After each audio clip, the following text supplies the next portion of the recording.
Hi, this is Jim and welcome back to my YouTube channel. Ito na nga, post ng Netflix kanina.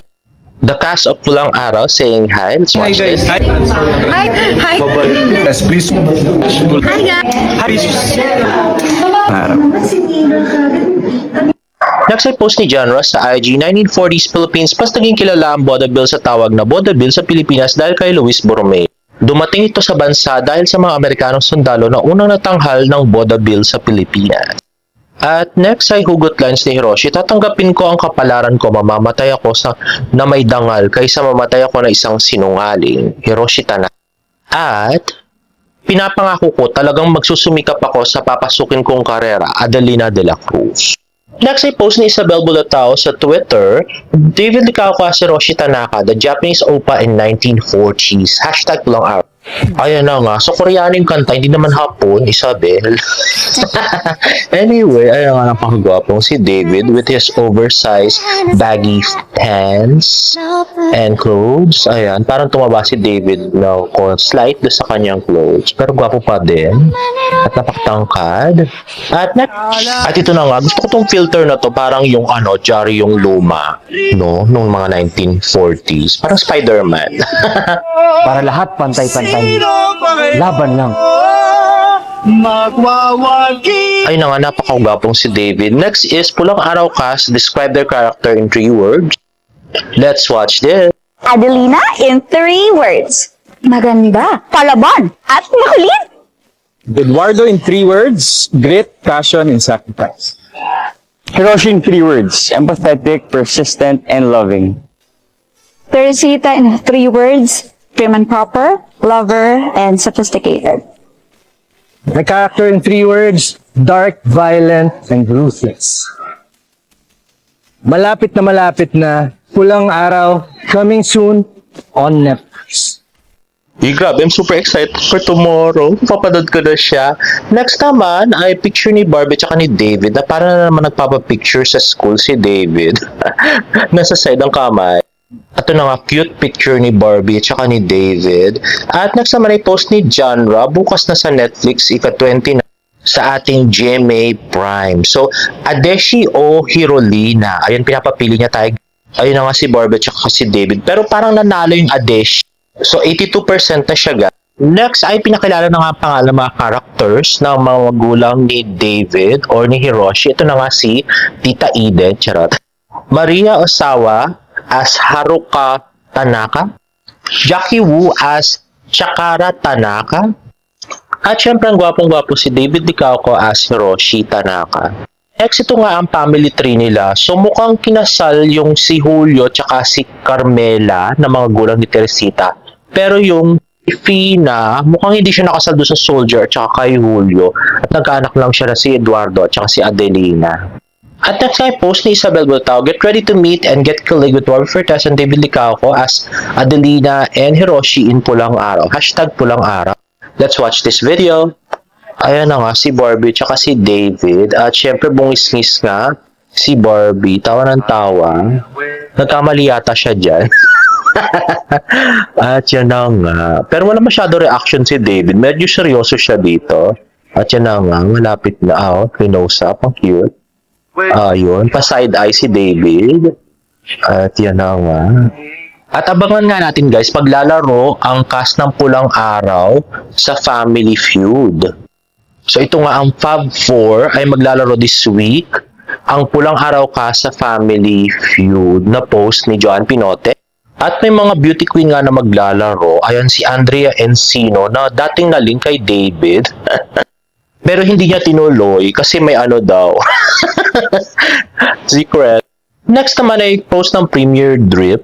Sabi, wag po, Premier Drip and David Licauco. O diba, ang cute lang matakot ni David. Ako sa karayom, nakalaking tao, no? Grabe. At yan na nga, may patakip-takip pa ng mata si David. Ayan. O, may banta dila-dila pa. At yun na nga. O, yan. Nilagyan na nga siya. At yan na nga yung kanyang dextrose. Nagluta tayo. At next naman, si Barbie Fortesa, nasa photo shoot po siya ni Genre at nasa photo shoot siya ng GMA Kapuso Station ID. At next ay Chika Minute with Barbie and David. Let's watch this. Pulang araw inspired ang white ball gown ni Barbie Forteza.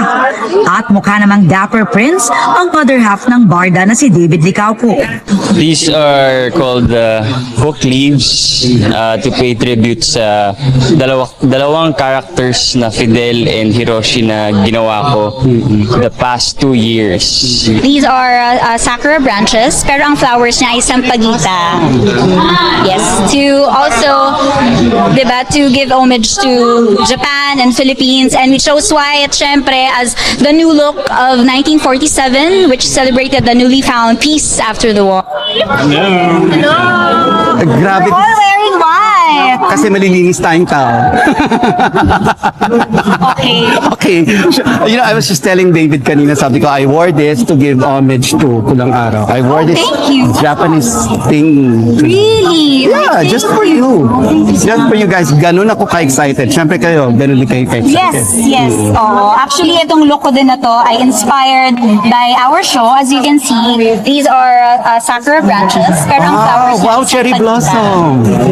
Wow. So parang, To give homage to Japan and Philippines, and it shows white, syempre, as the new look of 1947, which celebrated the newly found peace after the war. And Ikaw what? naman. Oh, and what are you looking forward to oil paper tonight? to, ha? What are you looking forward to tonight? Looking forward to seeing everyone dahil hindi naman natin nakikita yung ako.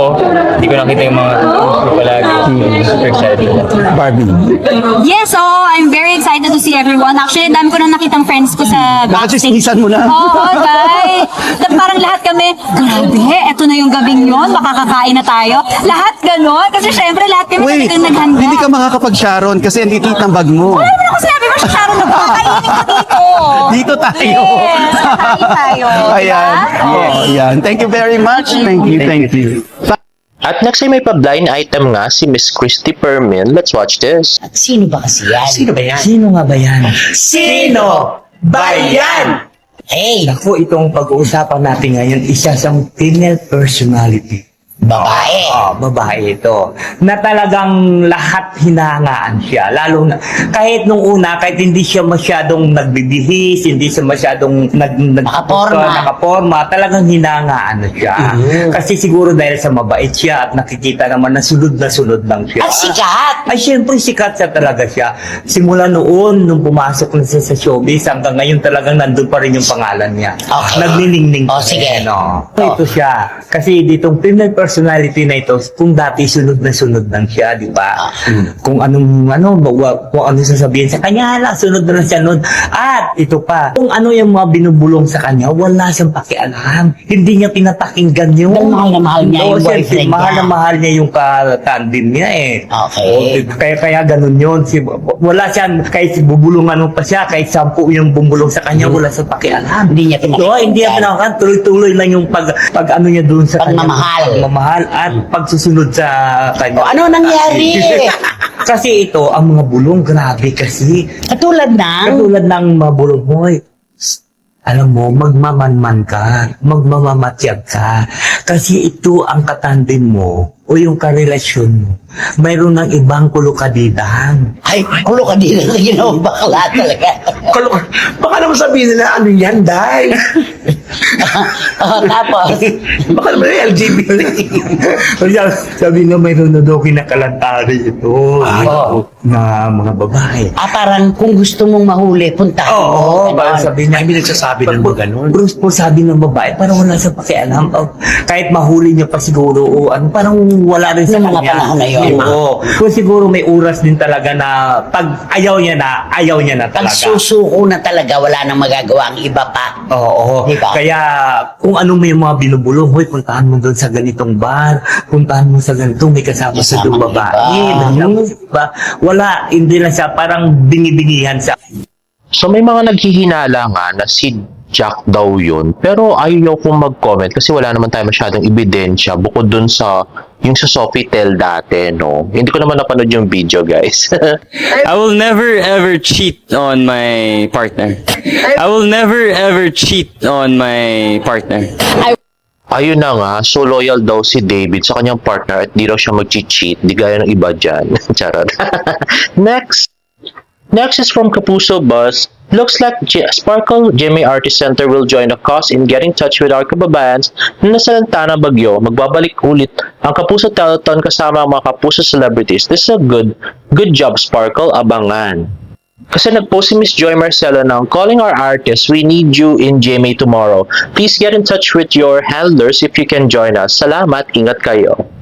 At pinost nga ni Genre, an urgent call for cash donations mga Kapuso, we need you. Kay isang Sparkles paghatin ng tulong. Ayun nga pinost ni Barbie yung sa GCash scan to donate GMA Kapuso Foundation Incorporated. At pinost ito ni Barbie, Operation Bayanihan for cash donations. May Metro Bank account, PNB, Union Bank, BDO, Bank of Commerce, and Land Bank. At ito naman post ni James Licauco, CR decorations and other stuff.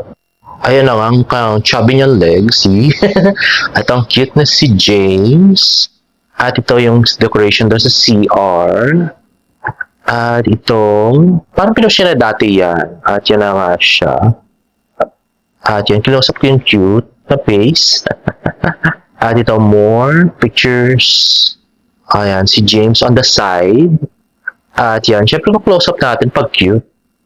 At ito, more of them. Ayan na nga, kissing booth. Ay, papakiss siya. Ayan na nga, ang cute. At ito, pinost ni Jean Licauco. Ay, mukhang sarap yan, no? At, uy, mukhang kasama na nila sa airplane, si Jimin. Sabi, our baby boss. Sasama na kaya sa Pilipinas si Jimin. Anyway, lunch situation sa airplane ni Tita Eden. Ayan nga si Jean Licauco. At ito, more pictures. Fitzroy, ni James. Ayan na nga, syempre pag cute na cute, isa-zoom natin, guys. Ayan, post ni James, ice cream.